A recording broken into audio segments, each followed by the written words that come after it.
Good afternoon, guys, or good morning, or good evening, wherever you're watching from, and welcome to today's live stream. Hopefully I'm going to have no audio issues today, but of course, if there's anything that you hear that's going strange, please just let me know in the comments. So yes, welcome to today's live stream. I'll just say straight off the bat that if you want to grab the content from today's class, then it can be found in this live stream description. So just open the PDF on a separate tab so you can follow along with some of today's exercises. So we're going to be focusing on developing a controlled right foot, and what I really mean by that is building control with our bass drum today. So that is largely going to be what I'm going to focus on, and I've got a whole bunch of drills that will help you really, increase your control with the bass drum, particularly on single pedal kits. I'm not going to be looking at any double pedal stuff today, just single pedal stuff just to get us going with. Other than that, I would say if you enjoy this lesson, obviously please follow me on the social media, which can be seen over here, where you can follow me on places like Twitter, Instagram, and YouTube. And of course, if you do get something from today, then do please consider donating, which will, of course, help with future live streams. So anyway, I hope everyone's doing really well. In England right now, it's borderline like 30 degrees, so it's incredibly hot, very nice and warm in the studio right now. So anyway, let's dive in then to today's class. So largely we're going to be focusing on the right foot, of course, but some of these exercises are going to be hidden in a groove or a fill-in format, all right? So first of all, let's talk about what control actually means, because I remember when I was writing this lesson, particularly for another student, I actually wrote it as developing speed for your right foot. And then I realized that speed was absolutely the wrong term to use, when speed really just refers to like one quality of control, and of course speed is relative. It can either be incredibly fast, or it can be incredibly slow, or it can be incredibly fast in comparison with something else, or slow in comparison with something else. So we're not really focusing on speed today, even though it will feature, but that is just one branch of our control tree, so to speak, okay? So most of the drills are going to be focused on control, which involves things like reaction speed behind the drums, things like gear shifting, where you change your relative speed, which is quite nice. And I suppose it's going to help you with things like your recovery time and stamina as well, in a more physical or biological sense. So I'm trusting that the audio is all okay. So I'm going to dive in. Of course, you are welcome to ask any questions or share any comments in the comments section of this live stream. And yes, please just let me know with your feedback. Anyway, let's dive into the very first exercise, okay? I'm just going to play it off the bat to begin with. It's 3 bars up front of A groove, and then the 4th bar gets a little bit more aggressive, okay? So this is just the top line of that PDF.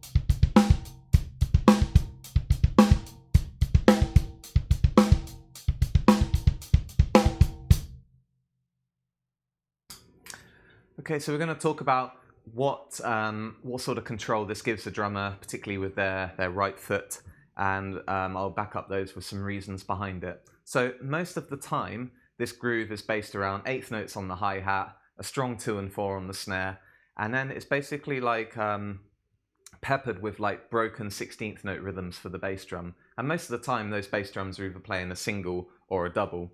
But there are a couple of occasions, particularly when you get into that 4th bar, where you have to play 3 bass drums in a row, which is quite tricky to do. That requires a certain degree of technique and control on the pedal.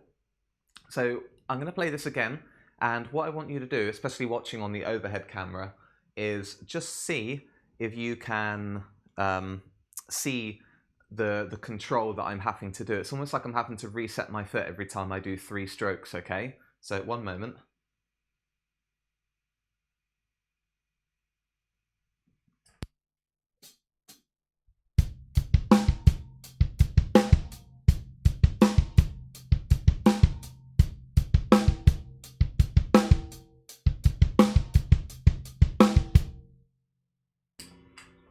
So I'm not sure how obvious that is, especially at a slow tempo, it's a little harder to see, but as I'm playing the 3 bass drums in a row, I'm having to think very hard about how I'm resetting my foot position on the pedal. So if you're looking through the overhead camera, I'm very much talking about how my foot is resting on the plate and whether it's sliding up or down or resetting into a particular position, okay? So in my opinion, that's what creates a certain degree of control. So if I play it fast again for you guys, hopefully you'll see my right foot is sort of attacking the notes where it needs to, and then it's resetting. So that's the biggest thing you can take away from this drill.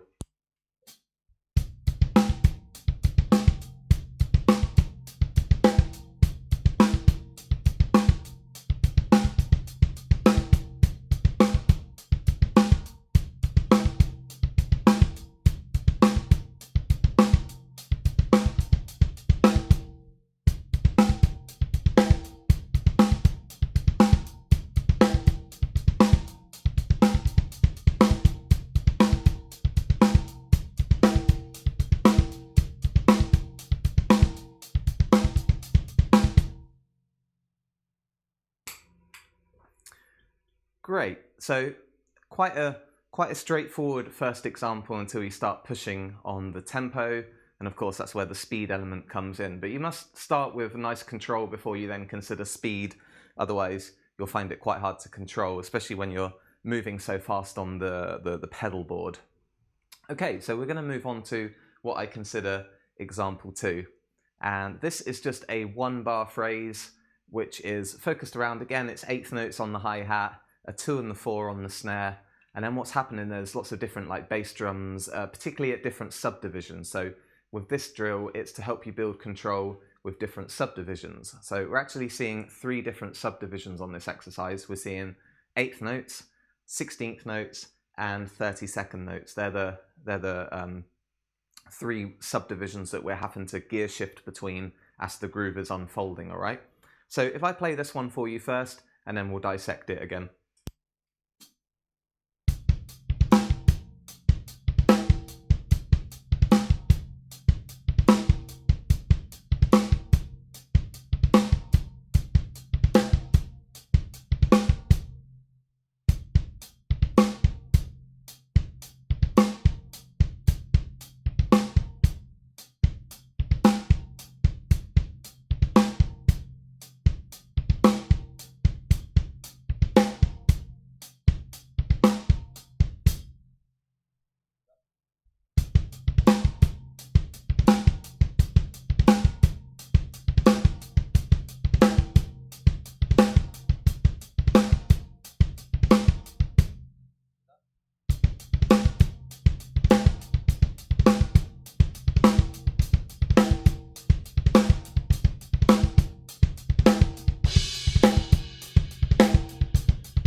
So I'm hoping that you guys can see that the most aggressive part of that for the bass drum control is when you do the 2 30-second notes. And I'm going to play this slowly for you guys again. And again, I want you to pay attention to what's happening, particularly when I do the 2 30-second notes. You'll actually see my foot slide up a little bit the pedal, like I'm trying to get a soft hit and then a loud hit as I fully commit the stroke of my foot and ankle, okay? So check that out, particularly on the overhead camera. So here we go.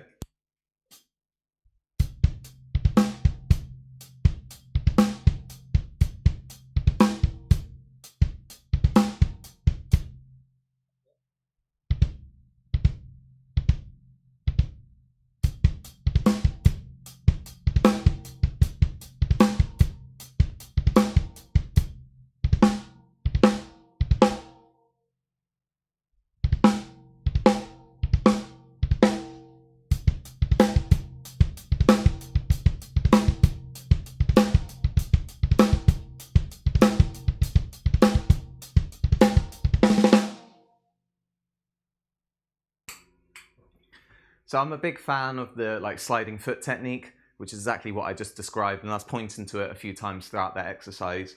So yeah, it's like a really, really good drill to do. It's like really good for a warm-up actually, and I can imagine it would sound quite cool. It's like an intro to some kind of rock track. So yeah, hopefully you guys dig that. Of course, please leave any comments if you have any, especially if you want to see things slowed down or broken down any further. And yes, hopefully the audio is working fine now. It's glitching a little bit last week for some reason. So I've not seen any comments to say otherwise. So I imagine all is well. Okay, we're going to move on to the third exercise here, which is the third line. It's a 4-bar phrase. You've got a drum beat that loops itself 3 times, and then you have a linear pattern which is occupying the 4th bar. Okay, so 4-bar phrase. Now with this one, the drum beat is what it is. Yes, it still requires some control on the bass drum, especially when you're hitting the higher tempos. But on the whole, my focus for this exercise was to getting you to play a fairly reactive linear pattern that focuses heavily on the bass drum foot. And that was, I gave away a key word when I said that, which is the word reactive. So if we think of our control tree again with the many branches of traits of what control is, this one is all about the reaction. How quickly can you react to get that note in its correct place around the snare drum. So I'm going to play this slowly, medium, and then probably get it cooking again, and then we'll break it down.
So hopefully you can see there that all my focus or control is going into that 1-bar linear phrase, which is based around 16th notes.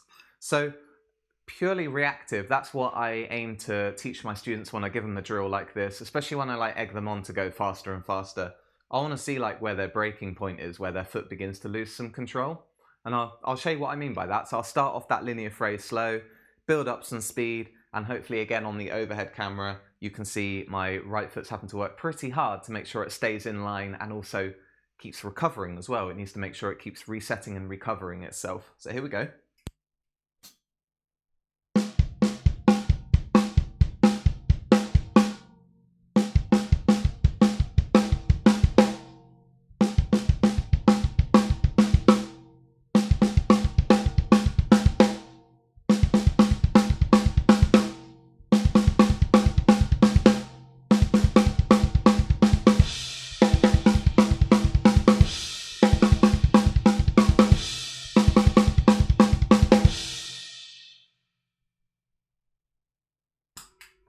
And that gives you an idea of the exact type of control that's needed for a pattern like that. So hopefully you guys enjoy that one.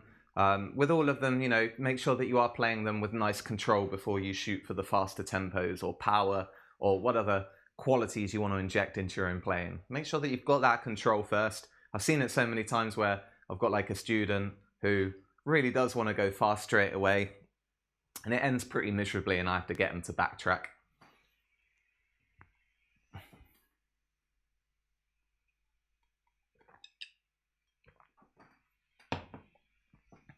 Okay, we're going to move on to the 4th drill in today's class, which is a 1-bar phrase. So I'm just looking at my sheet music as I'm doing this. A 1-bar phrase, which is largely focused around 8th notes again on the hi-hat, although there are some sneaky double strokes, which I'll talk about in a minute. Strong 2 and 4 on the snare again. And with the bass drum, we've got some 8th notes and some 32nd notes. So we've got like a wider subdivision range here. So the real challenge of this example is to be able to play doubles with your foot, so right with your bass drum, opposed to doing a right with your hi-hat like this.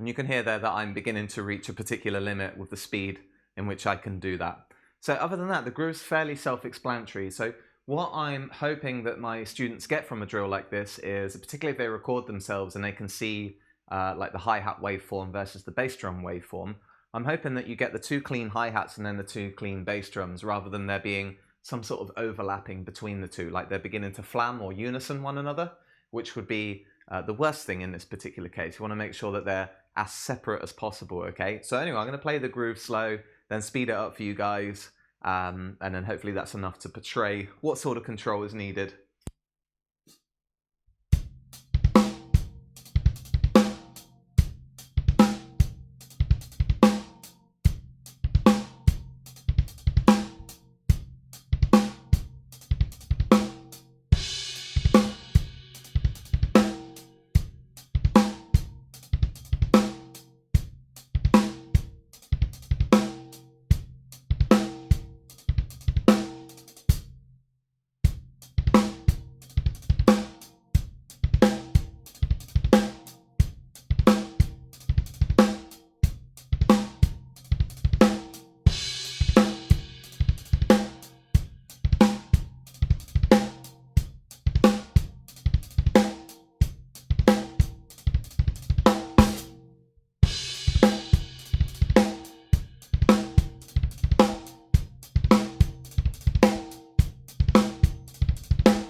So as I described at the beginning of this particular example, it's all based around being able to nail a double right with your hi-hat followed by a double right with your foot.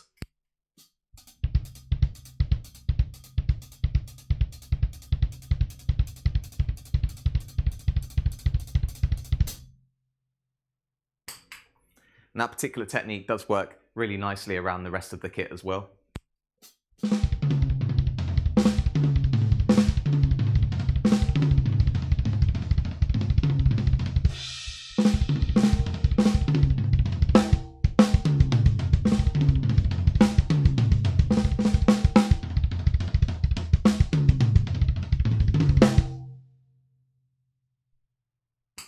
So feel free to mess around with basically what is the fundamental part of that particular exercise, okay? So that will help you build control. A lot of reaction speed needed, a lot of like resetting needed of the foot. And of course, we want to make sure that there is no like flamming or overlapping of the hi-hat and bass. Awesome. Okay, now with that drill in mind, we're going to move on to the next line, which is bar 7 and 8 on this particular page. And it's a 2-bar phrase, and they are incredibly close to one another in terms of how they sound, but there's one twist. So bar 7 is the bar that we just learned using 30-second notes as our principal challenge. And then bar 8, we're going to be using sextuplets, which is where I suppose you're gear shifting downwards. So you're going from the number 32 down to the number 24. So you're losing a particular percentage there.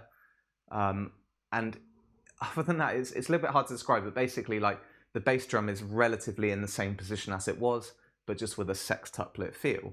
So not only is this quite hard for your overall control on the foot, but you've got to make sure that you present the subdivisions correctly while the hi-hat and the snare hold something that's relatively tight, okay? Anyway, as always, let me play it for you guys first. I'll go slow, and then I'll build it up to a faster tempo. And the funny thing with this one is the faster you go, the harder it is to sort of hear the difference between the 30-second note bass drums and the sextuplet bass drums. So hopefully you'll hear what I just described then.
a pretty neat exercise, and this is quite finite control, I would say. You really are having to like dig deep as you focus on what the bass drum's doing and how it relates to the control as well.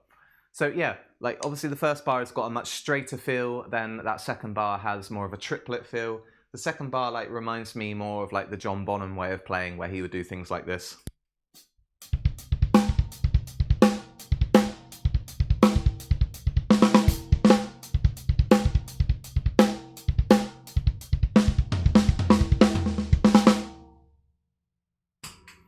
So I think on a like fundamental level again, you have to get good at these two examples, which is right, right, foot, foot, or right, foot, foot.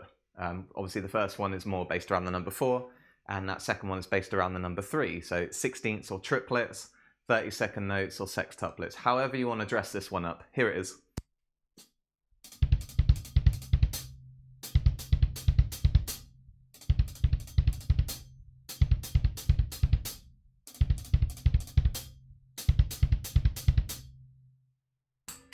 You guys get the idea. Nice one. Okay, so I'll say at this point, don't be afraid to reach out and ask any questions if you have any. I've just seen Ollie write something. Sounds great, man. Kit sounds beaut too. Awesome. I'm hoping that means then we're not getting any strange audio glitching this week. Anyway, yeah, like I said, hopefully you guys are digging it. And if you do, hopefully I've earned your subscription to the services I offer, or just leave me a like or a share. All of my social media links are just here, I believe. So you've got like your Facebook, Instagram, Twitter, and YouTube. So yeah, if I've earned your subscription, then please follow me and look forward to enjoying future live streams. Good. Okay, we're going to move on to the last drill that I have for you today, which is different to the others because I'm not going to use this as a drum beat. I'm going to use this more like a fill-in. So of course, this fill-in could be adapted into many different situations, but at the core is this particular technique that I want to show you. So this is bars 9 and 10, which is a 2-bar phrase. We have 6 hands and 2 feet, so that's right, left, right, left, right, left, foot, foot. That was 8 things I just spat out at you there.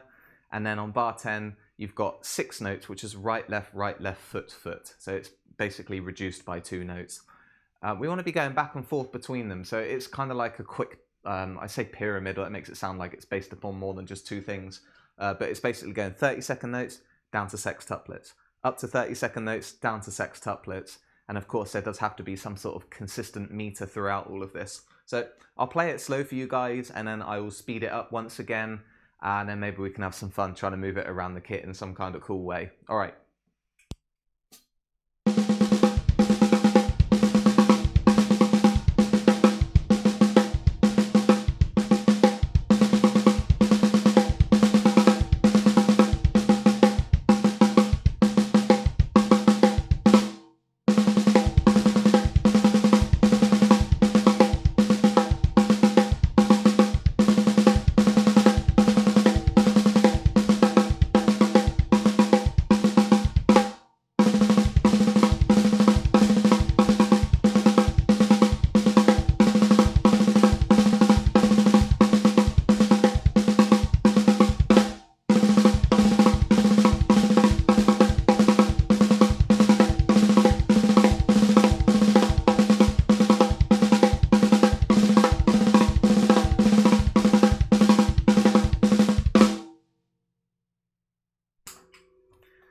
Whole bunch of noise, right? A very like rowdy exercise to crack on with, but at the heart it's teaching you how to very quickly switch from like one subdivision field to the other, and of course there's a huge amount of control needed to be able to do that kind of thing, and being conscious still of this very consistent meter that should be happening across the board. So I don't have a metronome to be able to show this to you, but if you had to put like a quarter note click on, you'd be able to play or portray this correctly and start hearing it correctly as well. Maybe that's something that I can sort for future live streams, is getting sneaky little metronome here to just add in when we need it. So, okay, I'll show you how this might sound like a fill-in, where maybe I'll do like, I don't know, I'll do like a groove and then 30-second notes, a groove and then sextuplets, just so you can hear how this sounds.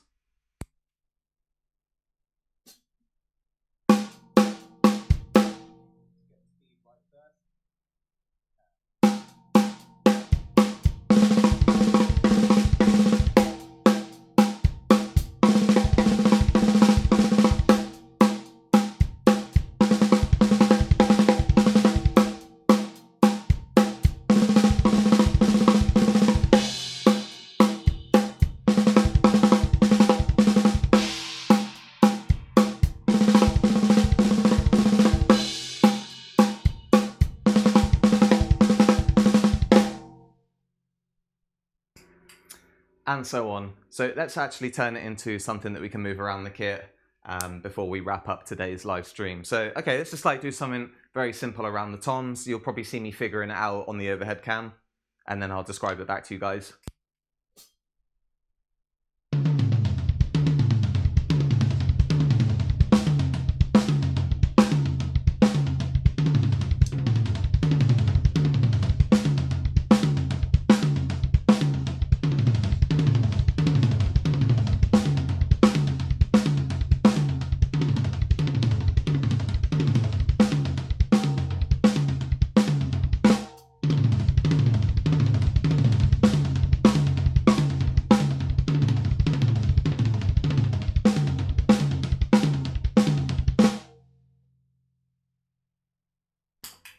We'll see if we can use that like a beat, with a beat in front of it. So let's try and get my tempo sorted.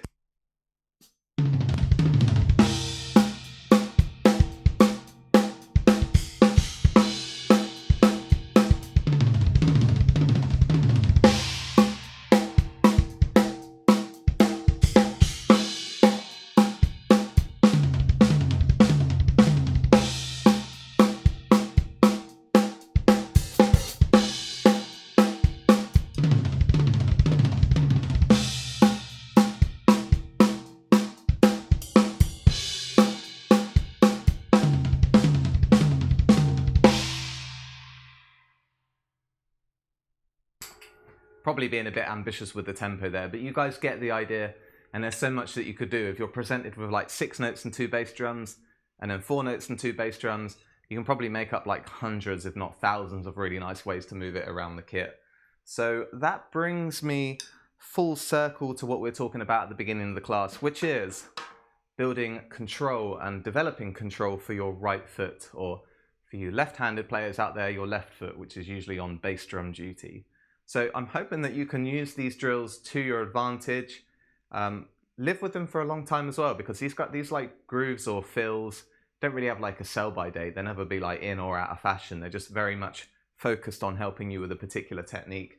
And I do think a good drummer is solid from the bass drum upwards. Okay, so if you've got a drummer with a good pair of feet that are very, very solid and in control, then it kind of like fills the glass from the bottom upwards. Of course, then you get good hands, good ideas, bring it all together.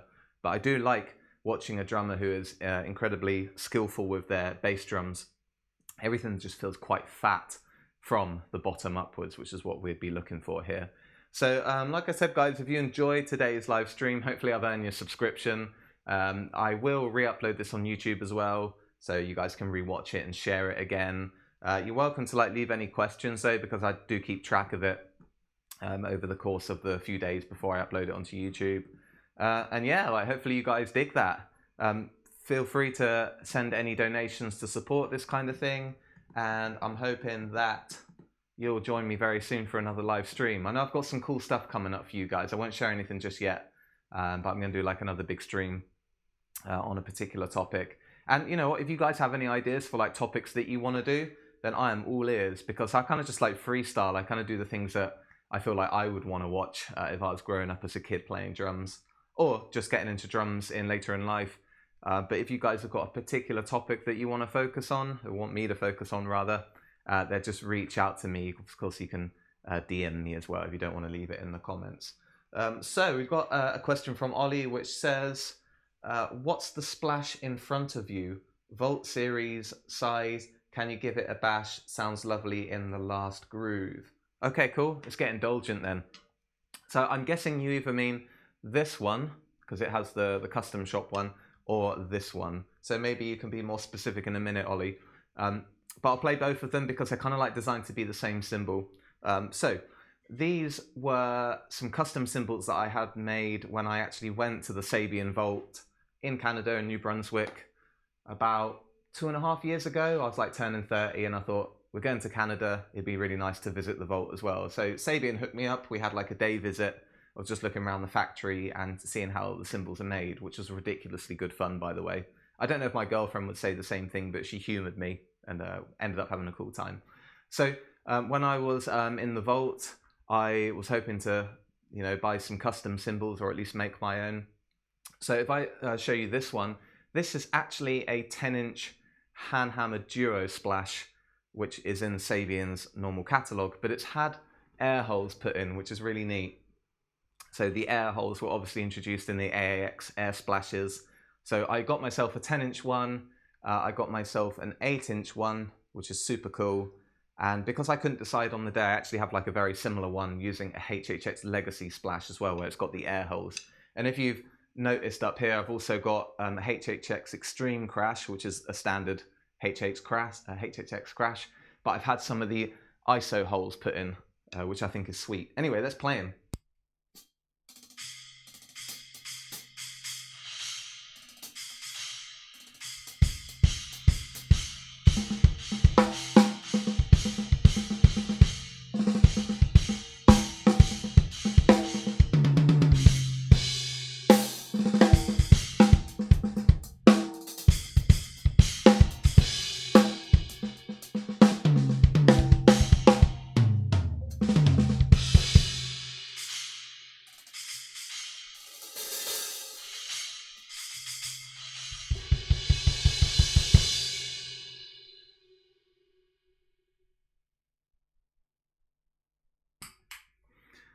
Hope you like that, Ollie. So yeah, I feel super lucky to actually have some custom cymbals. So I think you probably could order them as well if you go through the custom shop on Sabian's website. Yeah, I dig them. I think they're really sweet. So hopefully you enjoyed that. Nice one, guys. Well, look, I'm going to leave it there. But you know, shout out to the people that have been watching live.